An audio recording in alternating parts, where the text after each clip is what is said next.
Hey everybody, Riot Mort here, and it is time for another patch rundown. This is patch 14.6, which means we are on the 6th patch of Cyber City. We're getting to the end. The set's starting to wrap up. Meta's been good. People are doing their competitive stuff. They're doing their ladder climb. And so when we reach this point in the set, we try not to shake things up too much. Generally, a lot of our changes are either going to be minor balance changes or actually stuff to prepare us for future sets, like you saw with the item rework last patch. So this patch, like I said, things are looking pretty solid, lots of playable things. So some minor changes here, and one big thing we'll talk about here, but let's jump right in and get this going. All right, first up, the loot system. In 14.4, we made some changes to sort of de-escalate things as far as inflation was going around the item system and the loot orbs. And generally those landed okay, but not really great and not where we wanted it. And as we were doing our internal testing for future sets, we weren't really liking the situation it put you in. So we went through and we've decided to do some bigger improvements overall to the loot system. It's not like a drastic change or anything like that, but here are the three big takeaways. The first is that stage 2, 3, and 4 PBE rounds are now generally more consistent. So like the extremes between the mins and the maxes have kind of been sandwiched in.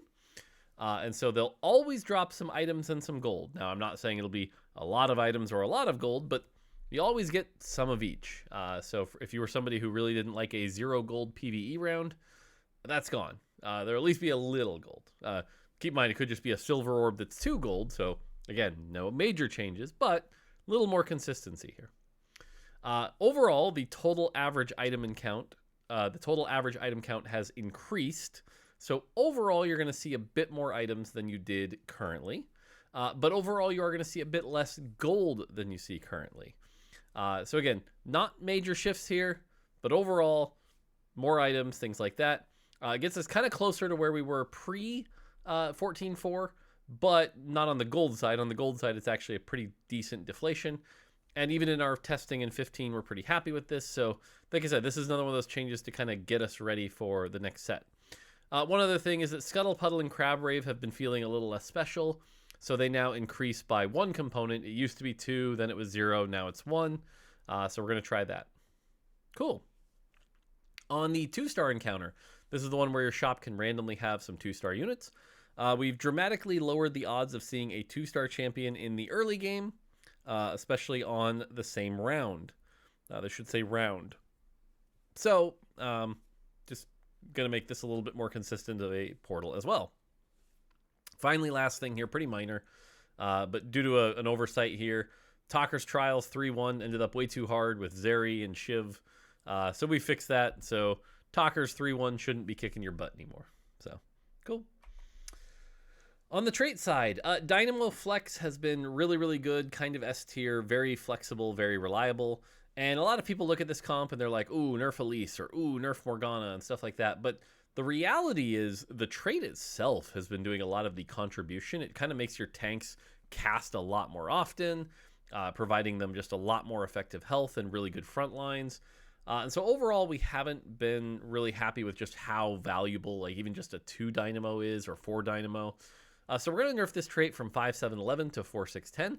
This is going to come with some compensation buffs you'll see later. So we're not trying to like completely destroy like Misfortune or anything like that. So you'll see that in a bit. But overall, the trait itself was too much percentage of the total power of the composition. Exotech. Exotech has been struggling a little bit. We've seen Vexotech mostly fall off.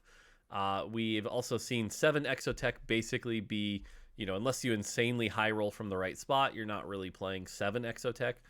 So 7 Exotech is going to get 60 more health per item equipped. So that can be up to 180 health. 5, really tiny, just 10 more health per item. And then attack speed, 1% per item at 5. So again, Vexotech not really getting like a massive buff. But 7's going to get 2 more attack speed per. Again, we don't want to overswing here. I'm not sure this is going to make 7 Exotech meta. We might have needed to swing a little harder.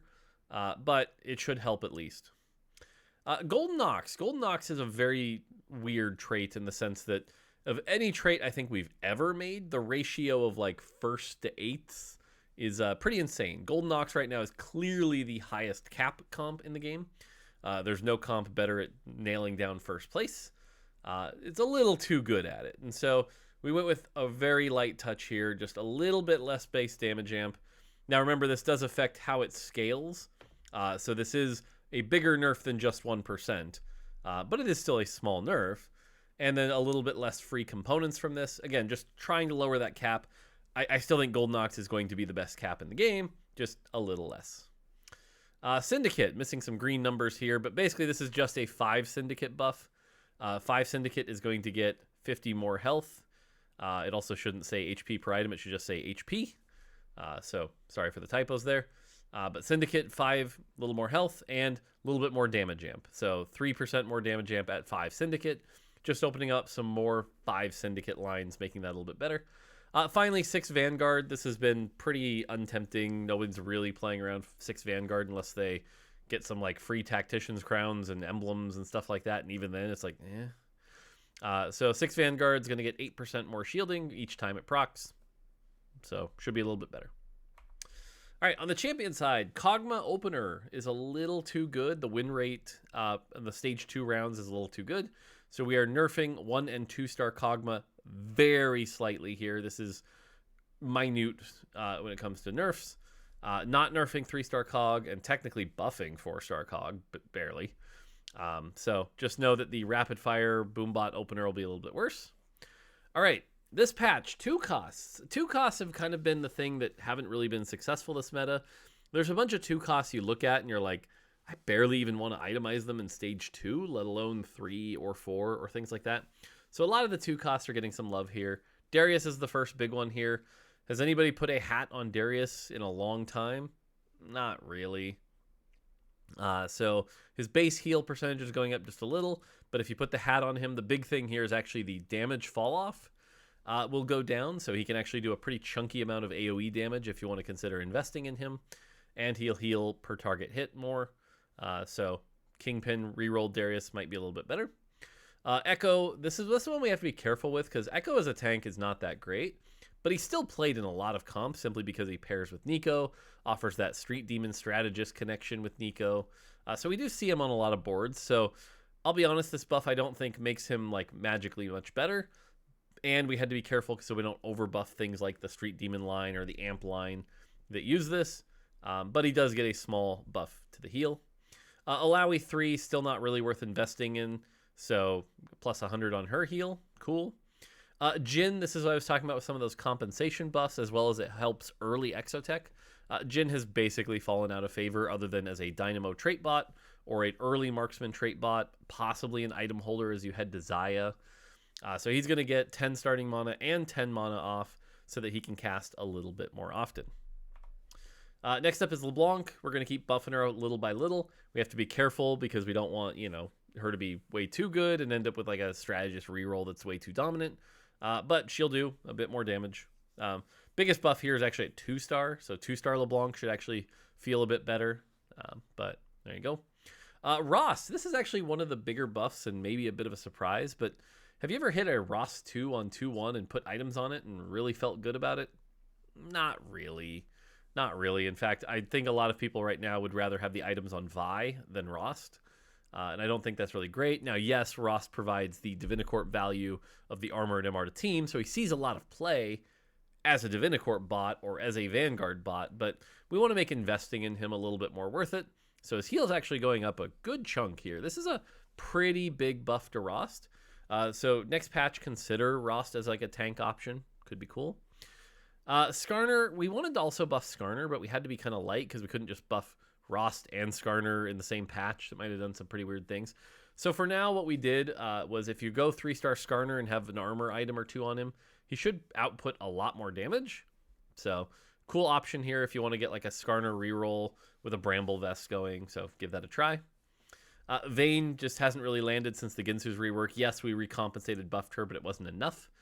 So now we're going to raise her base attack speed. This is a sizable buff. So hopefully Vayne can be a bit more worth investing in. This also helps early Anima squad, which we're okay with helping a little bit more here. On the 3-cost side, Gragas, another Divinicorp trait bot, unfortunately. And so, yes, if you're counting, this is Rost, Gragas, and Senna buffs, but they're all really minor, except the Gragas one. The Rost one's kind of big. The Gragas one's a little big. Senna's not. But either way, Gragas 3, not really an exciting tank, especially compared to like a Mordekaiser or a Braum. So we want Gragas to kind of be on those same levels. So he's going to get 10 off of his mana, so he can cast more and heal more. He's really good early, and so this is going to make Gragas openers quite good. But he's not going to, hopefully a little bit better. Senna, this is the world's lightest buff. This is really just meant to try to inch her up to being a playable comp that people are excited for. So she'll just cleave a little bit harder. I don't think it's going to move the needle much. Same with this Varus buff, 5 starting, 5 less mana, gets Varus casting more. Varus is a weird one in that some people will swear he's OP, but like you look at his play rate, you look at his item rate, like all the data around him looks really, really bad. Our internal data looks really, really bad on him. So this is one of those buffs that I went with a lot of caution. That's why it's such a small buff. Because I'm sure somebody watching this patch rundown right now and doing their own version is probably going, I don't know about this one. This Varus guy's like right on the line of being good. And it's like, yeah, we know, but he's right on the line of being good. He's not actually good. And so this is trying to push him over that line a little bit. So Cho'Gath. Cho'Gath, unfortunately, at 2-star just isn't really keeping up with things like Leona. He's one of those ones where, again, it's going to be really tricky. Like, the second he crosses over his line, he'll become unkillable. That's just kind of his design. So went really light here of just a little bit of extra health each time he casts. And 3-star Cho'Gath still overperforming, so that actually gets nerfed. Cool. Misfortune. This is, again, sort of the Dynamo compensation. We don't want to nerf all Dynamos. We kind of like where Misfortune actually is right now. And so this is meant to help Misfortune out so that if you're playing like Misfortune 4 Dynamo or Misfortune 5 Syndicate, it doesn't feel as bad. If anything, it should feel maybe even a tiny bit better. Not a lot. But right now, most of the Dynamo players are sort of like playing around Elise and Morgana and then into the Misfortune. But again, we didn't want to like kill that. We like Misfortune as a carry. So she's going to get a small compensation buff for the Dynamo nerf. And then lastly is Garen on the champion side. Now this, don't sleep on this buff. This is a very large buff. Garen can already do some good stuff in the right situation, especially with items like Sterix. But he doesn't really impress that much. He's much less high cap than like Zac, for example. 20 mana off is a big deal, especially because his spell has some mana refund stuff built in. So this might get him 1, maybe even 2 or 3 more casts in a really good fight. So he might be pretty scary next patch. So give Garen a shot. Plus, he already gives those the emblem things, so the hacks. So yeah. All right, on the augment side, not a lot here. Rost Hero augment getting a buff. It's just been way below the line for a while. Time to give it a buff. Board of Directors still overperforming. It's another 10% off of its base. Overheal has been overperforming a bit now. Glad that people finally figured it out and got it in a good spot. So just pulling back on that bonus damage a small amount. Speed kills. This is one that we know is pretty tied to like rapid fire Renekton and things like that. But for now, it's just going to get 1 less starting stack. Final reserves. This augment actually was giving more than we intended. It was giving the base XP and the gold, which was a bit much. If you put it in the right situation, this was giving like 150 gold worth of value, which is not okay. So lowering the base XP quite a bit here. We're hoping this brings the win rate down on this augment to be a little bit more healthy. And then hard commit, when we added the gold per stage, ended up overperforming. So just taking 1 gold off per stage. All right, on the item side, this looks like a lot, but all this is sort of, we launched that big item rework patch, last patch. Time to round out the edges. And so like Spirit Visage ended up a little below the line, plus 100 health. Cool. Sterix Gauge ended up a little over the line. We like that this item is like a big chunky AD item. That's still intended. We don't like that this item is ending up on Brahms and Cho'Gaths and stuff like that. That's not really its intent. So we're nerfing that part of it. So the shield will be a little smaller and last a little longer, or a little shorter. So Sterix won't be quite as good there. And then Void Staff. We know there's some frustration around like how long this debuff lasts, especially if you're playing like a brand. You cast once, you apply the debuff to the back line, and then it's gone by the time you cast again. So we're going to increase the duration on Void Staff. It's not really a weak item or anything. It's just it'll last a little longer to help you out. On the Radiant side, Radiant Ginsu's a little below the line. It's going to get 10% base attack speed and AP. That's not a massive buff because it's only the base. So, Radiant Spirit Visage, same thing, matches the health and more durability as well to make sure it feels like a Radiant item. Steric's Mega Shield's going to last, the shield's going to last a little less long. Still 1 second longer than the base, and it is a bigger shield. Not trying to like over nerf it here, but does need a nerf. Radiant Chain Striker, Radiant Striker's Flail, went pretty far over the line actually. So less attack speed, less crit, less damage amp per stack on the Radiant version. And then Radiant Void Staff was below the line quite a bit. So it's going to get some more mana, quite a bit more attack speed, and a little more AP. This should bring this item up and make it a bit more powerful. And then on the artifact side, Flicker Blade, a little over. This number's green. It should be red. Typo. Sorry about that. Flicker Blade being nerfed by 1% per stack. Just a little overperforming. And then Shiv, the Indomitable, and Titanic Hydra, a little below. Part of this could still be that people are trying to figure out the right builds and who to play on them. But in the meantime, we do want to make sure they're exciting to get. Shiv, going to get a pretty big buff here. You'll notice quite a bit of attack speed and AP to go with those procs. I think there's actually a typo here. Yeah, I think, sorry. I'll call it out here. I think Static Shiv, this is a typo. I believe it's supposed to be damage on proc goes up to 40, attack speed goes up to 40, and AP goes up to 40. I know it's like 40, 40, 40. So forgive me. Those numbers are incorrect.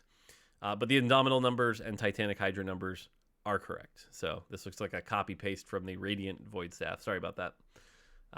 So anyway, Static Shiv buff isn't quite as big, but it is still a big buff. Yeah, you'll look in the official patch notes and they'll be there correctly. Sorry about that. And finally, bug fixes. Fixed a bug where Ziggs with Cyber Boss bonus would deal no damage to an enemy if they were the last target alive.